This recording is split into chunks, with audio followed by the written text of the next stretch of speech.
Hello বন্ধুরা, প্রবাস বাংলা বাগান বিলাস চ্যানেলে আপনাদের সবাইকে স্বাগতম।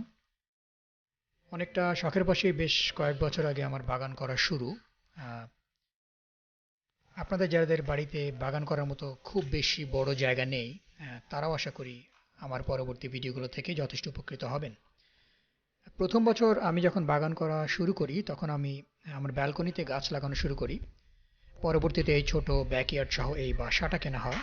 আমি যেটা বলতে চাচ্ছি সেটা হলো, শুরুটা ছোট করেই হয়।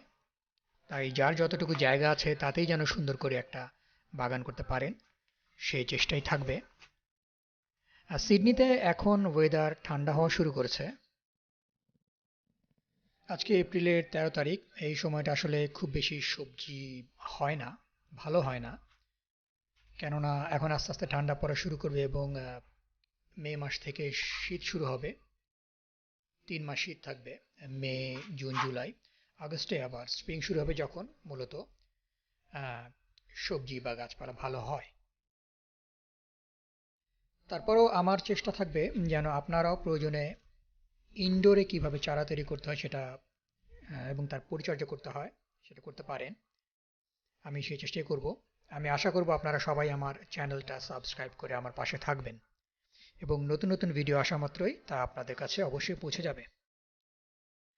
প্রথমবার যখন আমি বাগান করা শুরু করি তখন নার্সারি থেকে চারা কিনেছিলাম এবং পরবর্তীতে নিজেই বীজ থেকে চারা তৈরি তৈরি করা শুরু করি এবং গাছ লাগাই। আহ, গত সিজনের চারাগুলোর মধ্যে ছিল বেগুন, শসা, লাউ, ঢেঁড়স, সিম, করলা এবং বাংলাদেশি খুব খুব ঝাল কাঁচামরিচ। কাঁচামরিচের ফলন খুবই ভালো হয়েছিল, প্রায় 8 থেকে 10 কেজি কাঁচামরিচ আমি তুলেছিলাম। এবারও এই সবজিগুলোও থাকবে, পাশাপাশি অন্য কি করা যায় সেটা আমি চিন্তা করব। কাঁচামরিচ আমি অলরেডি শুরু করে দিয়েছি চারা তৈরি করা। আহ, এখন তৈরি করার মানে হচ্ছে যে, কারণটা হচ্ছে হাতে এক্সট্রা 1.5 মাস সময় পাওয়া যাবে। আসলে হয় কি, শীত শেষ হওয়ার আগে আগে যদি চারা তৈরি করা শুরু করা যায় তাহলে স্প্রিং এর শুরুতেই আপনি ম্যাচিউর গাছ পেয়ে যাবেন। এতে হবে কি, আপনি কিছুটা সময় আগিয়ে থাকবেন এবং 1 মাস বেশি ফলন পাবেন। মূলত সেই কারণেই আগে শুরু করা।